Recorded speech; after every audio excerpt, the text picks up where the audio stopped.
Here's the problem. When the Greeks were invaded by the Romans invaded this culture of the Greeks, but the Romans normally would go into a place and wipe out the place. But when they came to Greece, they saw the beautiful temples, they saw all these gods, and beautiful statues. And then the Romans came to the capital and they saw the library with all these scrolls, all these writings. I mean, thousands of scrolls.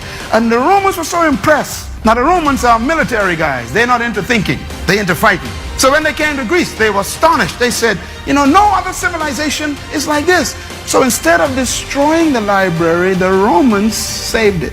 And the Romans took the books from the library back to Rome.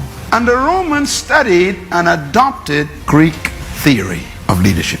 And the Roman Empire ruled the whole world. Those of you who study history, the Romans ruled from Africa all the way up to Scotland, the whole world in between.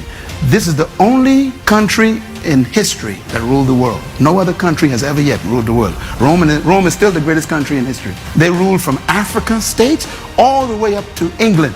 These guys rule all of Europe. These one nation ruled the world.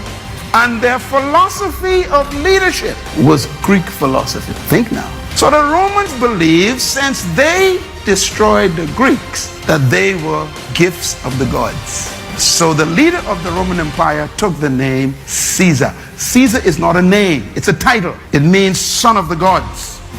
And the Romans adopted the Greek theory of leadership, and they ruled the world with that. So anyone who was not a Roman was automatically a slave. So they say, when in Rome, you don't do what you feel like, you are a slave. You do what the Romans do, they say.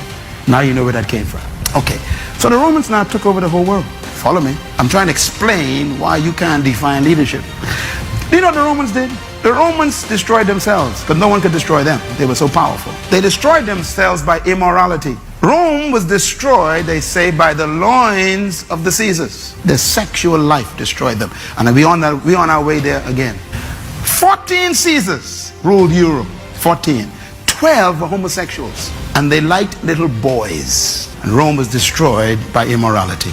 We're heading that way again. People think, this is new stuff, talking about homosexuality. I'm sitting there going, you old. Some of you hear me say that, you think I'm not throwing jazz. This is nothing new. We're on our way down if we go this way. History has proven you don't go this way. You self-destruct. Rome proved it.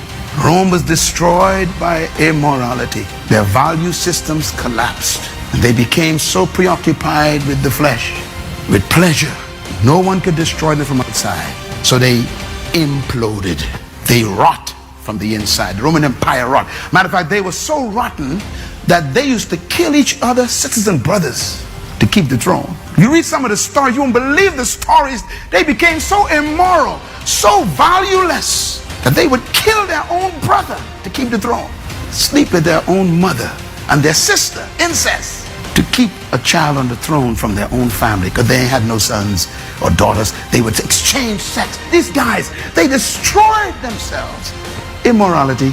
And there are people today standing up in parliaments and senates, standing up in Congress, and they just fighting for the same thing the Romans were destroyed by.